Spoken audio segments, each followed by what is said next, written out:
Buenas tardes, profesor, compañeros y compañeras. Hoy junto a Constanza Parra, Isidora Pinilla, Nicole Soto y quien les habla, Dominique Dinamarca, presentaremos el siguiente tema: las lenguas indígenas en Chile, en la asignatura Lingüística Histórica de la sección 103, siendo estudiante de traducción e interpretación en inglés.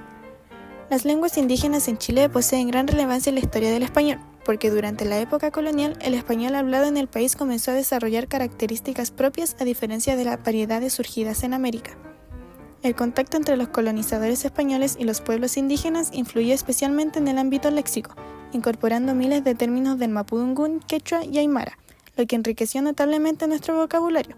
Estas lenguas no solo representan la identidad de los pueblos originarios, sino que también han dejado huella profunda en el español en Chile. Lope Blanch señalaba que la influencia indígena es tan tangible en el español de hoy que no podríamos entenderlo sin ella, como se cita en Medina López, 1996.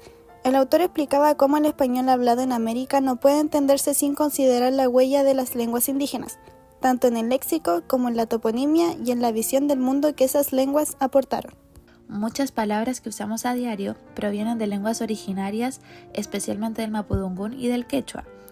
Ejemplos de estos son nombres de lugares, alimentos, plantas o animales, como copihue, poncho, cultrún o puma.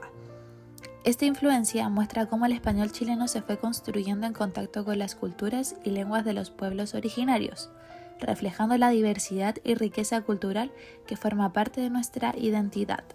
En nuestro país, además de la lengua castellana, que es la lengua oficial, coexisten un conjunto de otras lenguas, tanto las habladas por diversas comunidades migrantes que han llegado a Chile desde la época colonial hasta la actualidad, como las lenguas indígenas.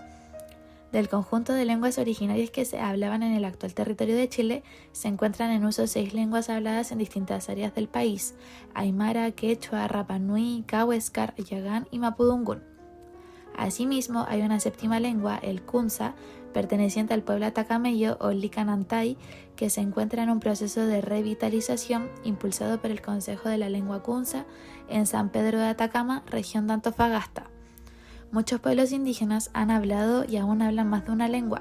Un ejemplo de esto es el idioma mapuche, que desde la época colonial hasta mediados del siglo XIX fue una lengua común de comunicación entre personas de distintos orígenes que vivían o viajaban por la Araucanía y la Patagonia argentina. El español chileno se caracteriza y diferencia con facilidad de otras variantes del español en América Latina. Al analizar la forma de habla, mediante diversos estudios realizados por lingüistas a lo largo de los años, la influencia de lenguas indígenas se encuentra presente en incorporaciones léxicas, pronunciaciones y estructuras gramaticales. Según el Dr. Juan Grau, laucha, ñoña, pololo, trapicar, chuico, tuto, entre otros vocablos, son palabras obtenidas del mapudungún, y que cuando se habla de pirca, huasca, cancha, charqui y choclo aparece la influencia del quechua. Según el autor Oros, hacia el siglo XV, los incas subyugaron el país hasta las riberas del río Maule. El autor explica el fenómeno lingüístico planteando que existen testimonios de que parte de la población allí asentada fue removida y reemplazada por gente del Inca. El territorio conquistado recibió el impacto de la lengua incaica, la que penetró a su vez a la mapuche. Sin embargo, el autor considera que el quechua no desplazó las lenguas autóctonas.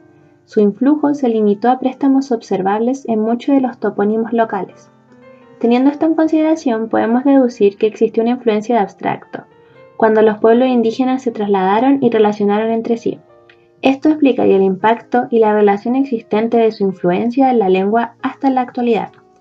Finalmente, el autor Oros ofrece en su libro La lengua castellana en Chile un vocabulario mínimo de términos indígenas ampliamente utilizados en el español chileno actual, siendo algunos de estos las palabras cancha, chala, chupaya y cocaví de origen quechua, como las palabras cahuín, machi, malón y pichintún de origen mapudungún.